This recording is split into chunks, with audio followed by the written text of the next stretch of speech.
Something that I think is really misunderstood in the autistic community is literal thinking. I think that when people hear it, they think rigid thinking. I think that they think possibly can't understand jokes, maybe a lack of intelligence.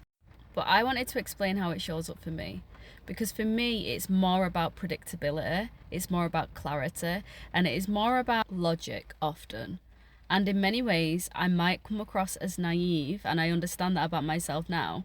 But that naivety does not mean a lack of intelligence. So I'm going to show you some examples. If somebody says to me, "Hi, how are you?" I'll think, okay, the automatic thing that you do with this, I have learned, is that you say how you are. And then they might say, "Oh, that's great." And you say, "How are you?" And then they tell me. And that's the end of the conversation, done.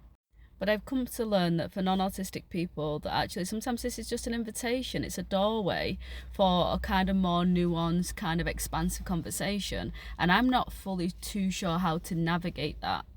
Not because I couldn't navigate a conversation with somebody, but because I don't know what the parameters of the conversation need to be. Another example of this could be, "Are you busy?"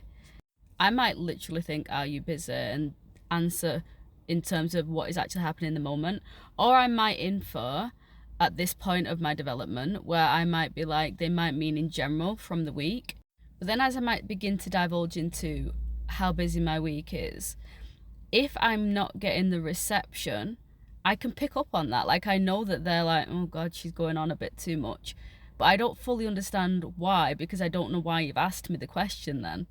Another thing is that somebody might go, "What do you think to that? What do you believe about that particular thing? What do you think about so and so?" And I will answer honestly, often gently. I am a therapist. I understand that actually a compassionate delivery is really important. But I've also come to learn that people don't actually want the answer. And I'm dumbfounded because I'm like, why do we ask the question then? And it's because I'm a literal thinker. Because if I ask the question, I'd want the answer. I say what I mean what I say. But not everybody operates like that, and some of my relationships break down because of that. And another thing my husband often says to me is like, why do you always assume the best? And I'm like, because they said so. And he's like, yeah, but that isn't necessarily the truth of the matter.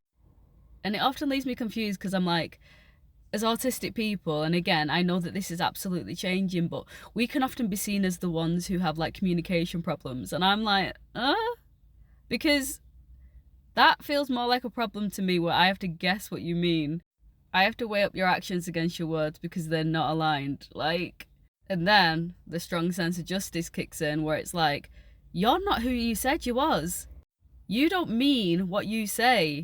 You have a set of beliefs about yourself, but then the actions of who you are show up very differently.